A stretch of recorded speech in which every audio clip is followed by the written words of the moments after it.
Hi friends, welcome to new education. আজকে আমি তোমাদের প্রোটিন বা আমিষ নিয়ে কথা বলবো। কথা বলে শোনো। তো আজকে আমরা প্রথমে প্রোটিন নিয়ে কথা বলবো। প্রোটিন, আবার এই প্রোটিনকে আমরা আমিষও বলে থাকি। প্রোটিন বা আমিষ। প্রথমে তো বলা যাক যে প্রোটিন কিভাবে তৈরি হয়। প্রোটিন মূলত 4টি মৌলের সমন্বয়ে তৈরি হয়।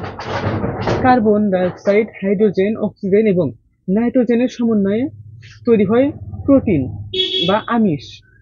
অর্থাৎ আমরা গাণিতিকভাবে লিখতে পারি আমিষ সমান আমিষ সমান কার্বন কার্বন যোগ নাইট্রোজেন নাইট্রোজেন যোগ অক্সিজেন অক্সিজেন যোগ হাইড্রোজেন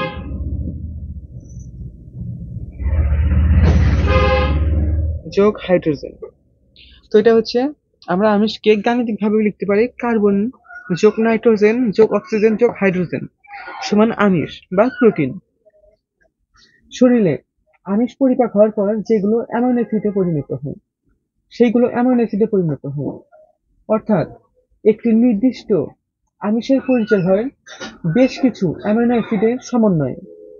আমিষকে আমরা অ্যামাইনো অ্যাসিড দ্বারা প্রকাশ করে থাকি।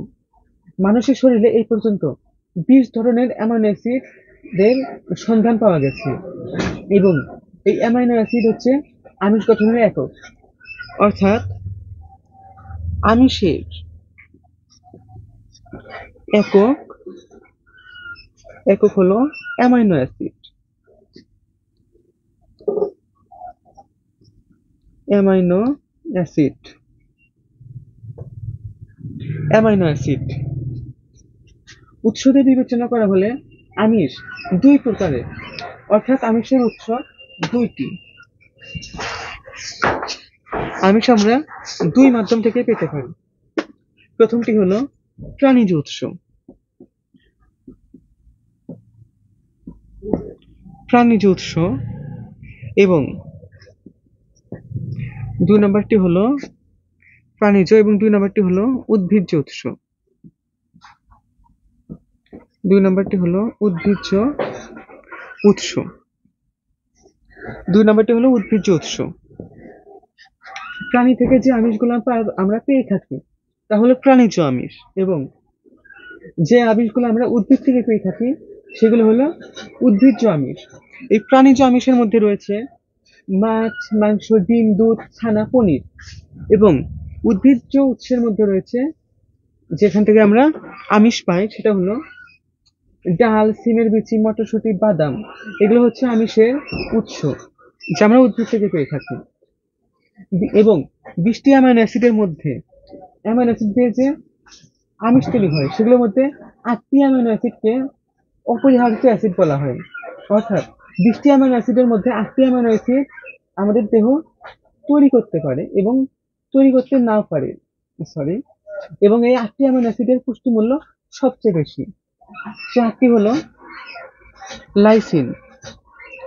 একটি হলো লাইসিন, দুই নম্বরটি হলো ট্রিপেটোফ্যান, তিন নম্বরটি হলো মিথিওনিন, চার নম্বরটি হলো ভ্যালিন, পাঁচ নম্বরটি হলো লিউসিন, ছয় নম্বরটি হলো আইসোলিউশন বা আইসোলিউশিনিন এবং সাত নম্বরটি হলো অ্যালানিন বা ফিনাইল অ্যালানিন এবং সর্বশেষ 8 নম্বরে অ্যামাইনো অ্যাসিডটি হলো থ্রিওনাইন।